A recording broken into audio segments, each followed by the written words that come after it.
Hello, ladies and gentlemen, and welcome back to the podcast and your Friday Night Smackdown post-show. Man, there's a lot to talk about tonight from all across the board. We get another U.S. Open challenge from Sami Zayn. Seemingly seems as if Sami Zayn is the MVP of Friday Night Smackdown, especially for the past couple weeks. We also get Cody Rhodes teaming up with Randy Orton in the main event, taking on The Vision. We also get Carmelo Hayes seemingly done with The Miz.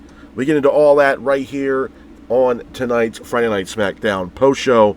Starting on tonight, we got Cody Rhodes coming out to the ring, greets the fan, grabs a microphone, but he's quickly interrupted by Paul Heyman.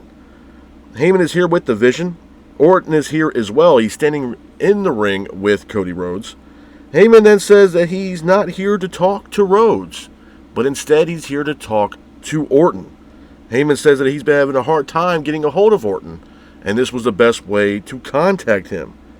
Heyman says that Rhodes and Orton will lose to The Vision. And that's not a prediction, it's a spoiler. After that, Heyman then is trying to pretty much stir the pot between Mr. Cody Rhodes and Randy Orton. Some interesting stuff there between Paul Heyman and Orton and Rhodes. Moving on from that, we had the good old MVP of SmackDown, Sami Zayn, issuing another U.S. Open challenge. And the person that accepts that challenge is none other than Carmelo Hayes. Carmelo Hayes comes out to the ring, but he's quickly attacked by The Miz. Seemingly taking out Hayes, he will not be a part of this Open Challenge match, but instead, Aleister Black accepts Sami Zayn's Open Challenge. The match itself between Black and Zayn was really good. It was a back-and-forth matchup between Zayn and Aleister Black. Aleister Black was keeping the pace of the match, but Zayn hits a moonsault to the outside, taking out Aleister Black. Zayn and Aleister Black both exchange in the middle of the ring, with Aleister Black hitting a Meteora off the top rope, taking out Sami Zayn for a near fall. Damian Priest ends up showing up. Aleister Black looks confused. This allowed Sami Zayn to hit a haluva kick on Aleister Black in the corner, followed by a blue thunder bomb on Aleister Black. Pins for the 3, and your winner of the match, and still United States champion, is Sami Zayn. After the match, you can see Priest clearing off the announce table. Priest then grabs Aleister Black. He takes him out of the ring, hits a razor's edge on Aleister Black, sending Aleister Black through the announce table. Some interesting stuff there between Damian Priest and Aleister Black. Moving on from that, we have a tag team matchup. Looks like SmackDown pulled some talent from NXT. We got Sol Ruca teaming up with Zarya, taking on Alba Fire and Chelsea Green. I thought it was a decent match. Back and forth matchup between both teams, with Zarya and Sol Ruca keeping the pace of the match, with Ruca ultimately hitting her signature Soul Snatcher on Chelsea Green. Pins for the 3. And your winners of the match are Zarya and Sol Ruca. And it looks like Zarya and Sol Ruca might be the new #1 contenders to the WWE Women's Tag Team titles. Moving on from that, we have Stephanie Vaquer and Tiffany Stratton in a contract signing. Stephanie says that she ain't losing at Crown Jewel. Tiffany says that she couldn't wait for Tiffany to get on the main roster because she always wanted this matchup. After that, Tiffany signs a contract as well as Stephanie, and it looks like it's made official that at Crown Jewel it will be Stephanie taking on Tiffany Stratton for the Women's Crown Jewel Championship. Stratton then leaves the ring, but she's quickly attacked by Julia. Julia attacks Tiffany Stratton. Julia then gets in the ring. She stares down Stephanie Vaquer, but all of a sudden Tiffany comes out of nowhere and attacks Kiana James. Some interesting stuff there between Tiffany Stratton and Julia. Moving on from that, we have another tag team matchup. It is Javon Evans once again showing up on SmackDown, teaming up with Rey Fenix to take on Los Garza. The match itself I thought was a good match, man. Back and forth matchup between both teams, with Evans and Fenix keeping the pace of the match. And Fenix ultimately hits the finish, pins for the 3. And your winners of the match are Javon Evans and Rey Fenix. Hats off to Javon Evans and Rey Fenix for getting the win in this matchup. Moving on from that, we go into our main event of Friday Night SmackDown. It is Randy Orton teaming up with Cody Rhodes to take on Bronson Reed and Braun Breaker. The match itself was a good match, man. Back and forth matchup between both teams, with Orton and Rhodes keeping the pace of the match. Orton hits a power slam on Breaker as well as Bronson Reed in the middle of the ring. Reed gets up, hits a jagged edge on Orton in the middle of the ring. Breakker then jumps off the apron, sends Cody Rhodes through the barricade, seemingly taking out Cody Rhodes in this matchup. Paul Heyman then causes a distraction with the referee. Rollins then comes out of nowhere, hits a foot stomp on Orton in the middle of the ring, followed by Reed hitting a tsunami off the top rope, landing on Randy Orton, pins for the 3, and your winners of the match are The Vision. After the match, you can see Rollins looking at Heyman. Heyman is telling Rollins, don't do it. Rollins then has this weird look on his face. He looks pissed off. He rushes into the ring, but he's met by Cody Rhodes. And Cody Rhodes quickly hits a crossroads on Seth Rollins, sending a message to Rollins leading up to their matchup at Crown Jewel. A couple of things I want to talk about, man, when it pertains to Friday Night SmackDown before I get the hell up out of here. Number one, was this SmackDown that bad? No, it really wasn't. For what it's worth, man, I think, SmackDown is starting to have this, different vibe to it, man. It seems like they're pulling stuff from Monday Night Raw, maybe even NXT, especially having Sol Ruca and Zarya on the show tonight. It looks like SmackDown's in a weird transition phase, man, to be honest with you. SmackDown just seems, I don't want to say lackluster, but is it exciting as Monday Night Raw? No, and that's not saying a lot because Raw is not super, super exciting.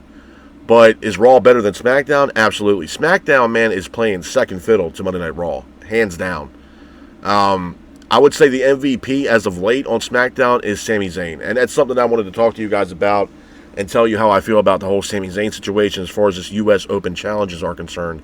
I'm going to be honest, man. This is probably, if not the best thing going right now on SmackDown. When Sami Zayn had told John Cena that he was going to carry on this legacy of having the U.S. Open challenges return to SmackDown, it's been a blessing to SmackDown, bro. For the matches that Zayn has had with, I believe, Rey Fenix, he had that great match with Javon Evans, which I think because of that match, we saw Javon Evans once again tonight on SmackDown. I think that Zayn and Evans match was incredible.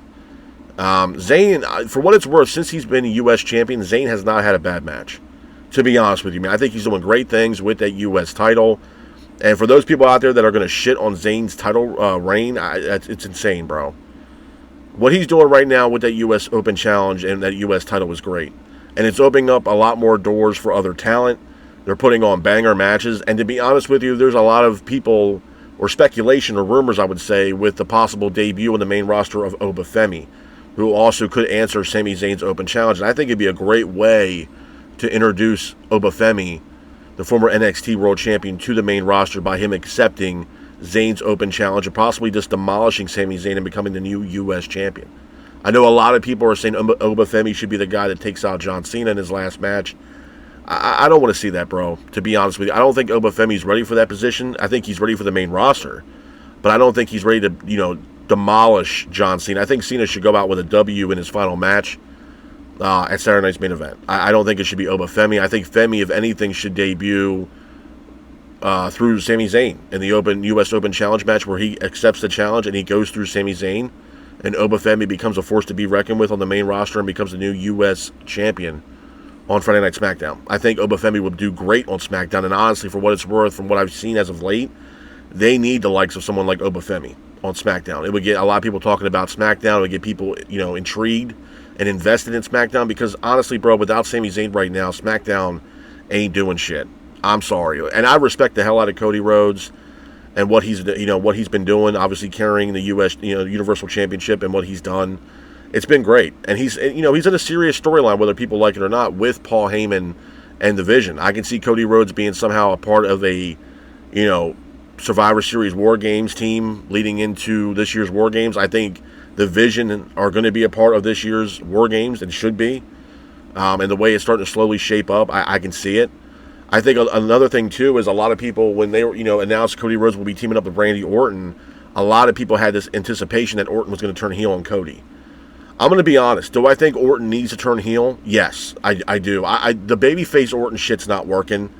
Orton, to me, has always been better as a heel. He always coming off as a prick and this asshole moniker that he has. I think it works great for Orton. I think Orton needs to turn heel. Now, a lot of people, myself included, are anticipating an Orton heel run. Absolutely. And him turning his back on Cody Rhodes. Yeah. Because not for nothing, it's money when you look at Orton turning heel. I mean, it's money in the bank. Absolutely. And I think a lot of people are waiting for that. I mean, look, man, even if we're looking at the narrative of The Vision being a possible, team in War Games this year leading into Survivor Series, if we're going to do 5-on-5 or even 4-on-4, I mean, the division needs somebody else. And I'm not sitting here saying it could be Randy Orton. I made comments that it could be Drew McIntyre. I know they're trying to do something here, maybe with Jacob Fatu and McIntyre. I would not mind at all to see McIntyre be the fourth guy in the division. Because right now, on paper, there's really nothing going on for McIntyre unless you're looking at the Jacob Fatu match, which should be booked for Crown Jewel, but I don't know if that's going to happen or not. We still got a little bit of time left, but again, we're going to see how that plays out. But SmackDown wasn't bad, man. It really wasn't. I mean, for what it's worth, could it be better? Absolutely. Absolutely could be better.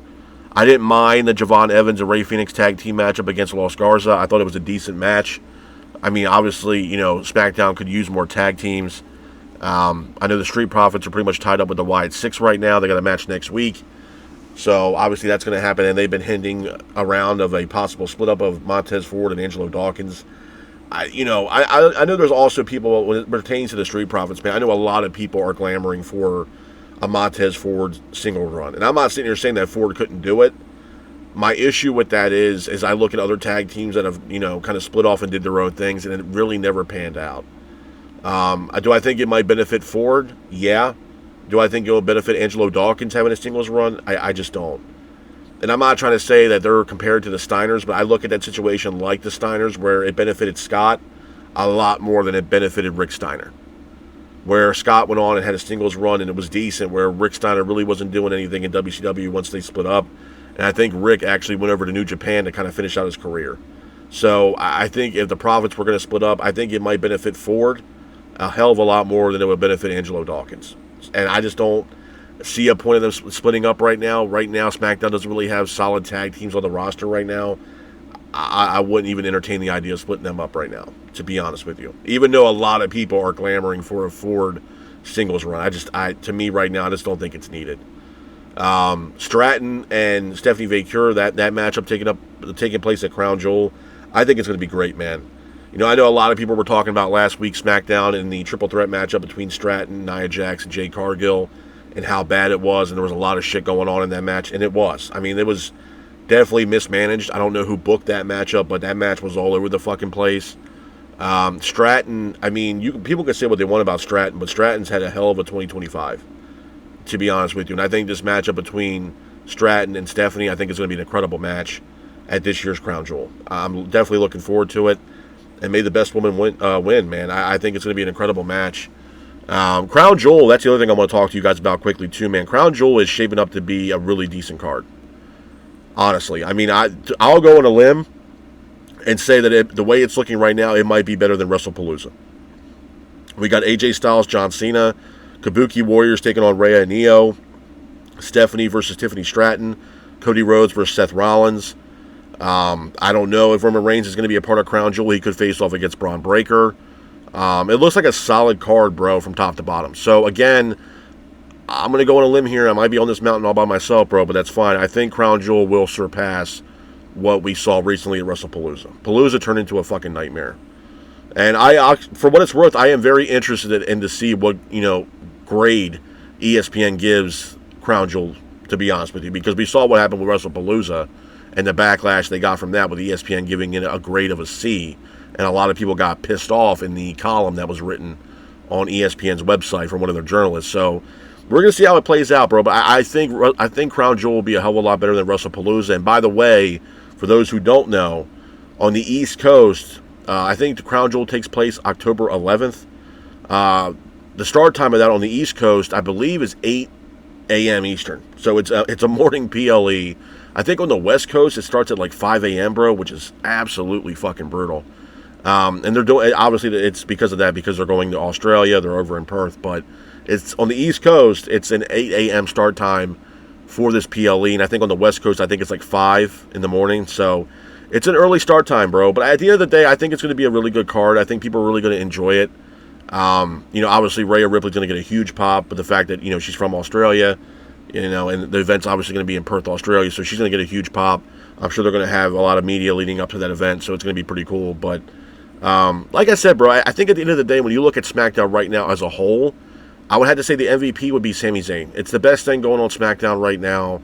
A lot of people are anticipating and looking forward to these U.S. Open challenges. And And as of late, bro, since he's done these, they have not disappointed at all. You know, like I said, we got the match with Zayn and Javon Evans last week. It was a solid match, bro. Solid match. And I'm not sitting here saying that Javon Evans is ready right now for a main roster spot, but when the time comes, the guy will be ready. Absolutely. That guy's incredible, man. Seriously. And, you know, you bring in someone like Obafemi. If Obafemi is coming to the main roster, I would 100% entertain the idea of putting him on SmackDown. They need a guy like Obafemi on SmackDown. Absolutely. Because right now, the narrative on SmackDown is, okay, it's Cody Rhodes, you got Drew McIntyre. I mean, I don't know if you want to look at Roman. Roman's more of a part-time kind of guy right now, but, you know, there's not a lot going on SmackDown right now that's super entertaining or eye-catching at this point. You know what I'm saying? And that's not taking anything away from Rhodes. I'm a big fan of Cody Rhodes, and he's QB1 right now, WWE, absolutely. And like I said, bro, the way shit's starting to shape up as of late with the Vision and Cody Rhodes and Roman Reigns and the Usos, you can start to slowly see the pieces starting to put into place that we might get some kind of War Games matchup between the Vision and Cody Rhodes and Roman Reigns and Jey Uso and Jimmy. For what it's worth, I think War Games this year is going to be incredible. If I see the way it's starting to be played out, it's going to be an incredible War Games this year. I think it takes place in San Diego. I think it's at the Padres Stadium this year, which is going to be incredible. So I'm looking forward to it, man. I think, you know, these PLEs, and for the people out there that complain about 5 or 6 matches, bro, look, man, I might be on this boat all by myself, and that's fine. I'd rather take 5 to 6 quality matches over 13 matches that mean jack shit. You look at something like AEW, bro, it's literally, you know, quantity over quality.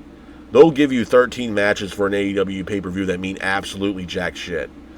Where you get a PLE for WWE where you get 5 or 6 matches maybe at max. And it's quality over quantity, bro. The matches actually mean something. You're intrigued by the match. Could there be more story? Sure. But, I mean, WWE's got a lot more story going on than AEW. That's for damn sure. So, I mean, obviously there's going to be some intrigue with these matches leading into Crown Jewel. And, I mean, let's look at the narrative, bro. John Cena, from what I understand, is wrestling at Crown Jewel this year against AJ Styles. There's been no build for this fucking match, considering the fact that John Cena has limited dates left. Styles really hasn't said a whole hell of a lot about this match with John Cena. And there's people that are actually anticipating this matchup, that it could be a really incredible match. You know what I'm saying? And that's with no build, no storyline. It's just two guys that have a rivalry with each other that people want to see John Cena wrestle AJ Styles again. And they made this match literally out of thin air, bro. This was all over Twitter. That John wanted a match with AJ Styles. Styles said, the hell with it, let's do it. And it was made official. Literally over Twitter. So, I mean, again, there's no story with that match, but it's a match that a lot of people are anticipating, myself included. And a match that could steal the show at Crown Jewel. You know, and my predictions for Crown Jewel are the same, bro. I think in some kind of way, some kind of capacity, this is just my speculation, my opinion. I'm not saying it's going to happen. It's just my opinion. I could see a possibility of Brock Lesnar getting involved in the Cody Rhodes-Seth Rollins match. And Lesnar being the fourth guy of this Vision stable, if you will. Because Paul Heyman has done some work with Brock Lesnar since he's been back. And Paul Heyman could be the guy who's pulling, you know, all the punches for the Vision. The guy who's the yes man for the Vision, making the plans. And kind of sweeps the rug underneath Seth Rollins and has Lesnar come out, and Lesnar demolishes Cody Rhodes, which allows Rollins to secure a win over Cody Rhodes. You know what I mean? Like I said, we're slowly putting the pieces together for a possible War Games matchup that could be honestly epic at this point. You know, you look at the other team with Roman, Jimmy, and Jey, you put Cody Rhodes in the mix. Maybe CM Punk joins Rhodes and Reigns to take on the Vision. Sign me up. Sign me up. Absolutely. So again, you're starting to slowly see these puzzle pieces starting to line themselves up leading into War Games. And hopefully it does play out the way I'm thinking, because honestly, if that's the case, this might be the best War Games match we're ever going to see. Ever. Absolutely. All these guys in one ring, in a cage, sign me up. Absolutely. Absolutely. But for me, at the end of the day, for SmackDown, the MVP, hands down, has to be Sami Zayn. These open challenges are incredible, man. I'm looking forward to next week's SmackDown for another open challenge. Was I happy that Aleister Black accepted it besides Carmelo Hayes? Yeah, to be honest with you. And people can take it out of context if they want to, but Carmelo Hayes, to me, is one of those guys that's the definition of a guy getting called up from NXT and WWE has no idea what the fuck to do with him. Honestly. And Carmelo Hayes was great in NXT. He was a top guy for NXT. When they brought him into the main roster, bro, there was no vision whatsoever for Carmelo Hayes. They aligned himself up with The Miz, and then Miz comes out during this could-be matchup and attacks Carmelo Hayes. So obviously they got some unfinished business between The Miz and Carmelo Hayes. Miz ain't been doing shit. I'm sorry. I know a lot of people were like, even Miz had said, which I can understand. I guess some people getting frustrated about it. I can give a rat's ass. The Miz being frustrated, the fact that he wasn't considered to be one of John Cena's last opponents. Look, man, here's the thing with The Miz, bro. The Miz, to me, okay, and people can, take this how they want it. Miz, to me, has never been a top guy for me. It's just, I don't know what it is about The Miz. It's not it. I felt the same way about Dolph Ziggler.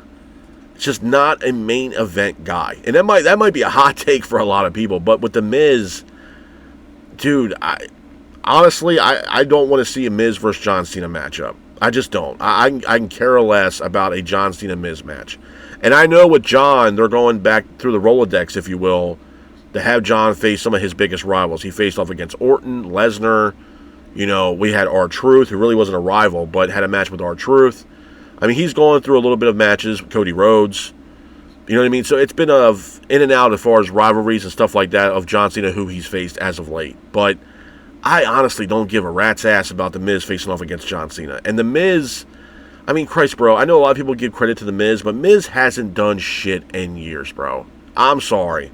If you're a Miz fan, I hate to disappoint you, but you can't sit here and tell me The Miz has been a top guy for WWE for the past couple of years. Miz ain't been doing shit. Miz has been backstage, hanging out and catering, ain't doing shit. I don't even think he's even producing matches, bro. He's just there to be there. He's not doing a goddamn thing. He's just not. Might be a hot take for a lot of people, man, but I'm just not a big Miz guy. Never have been, never will be. Dolph Ziggler, I mean, for what it's worth, do I think Dolph Ziggler is a better wrestler than The Miz? Absolutely. Absolutely. But I never seen Dolph as a main event guy. I never did. I just never did. Multi-time Intercontinental Champion, sure. I just never seen Dolph as, I mean, hell, Miz has been multi-time World Champion.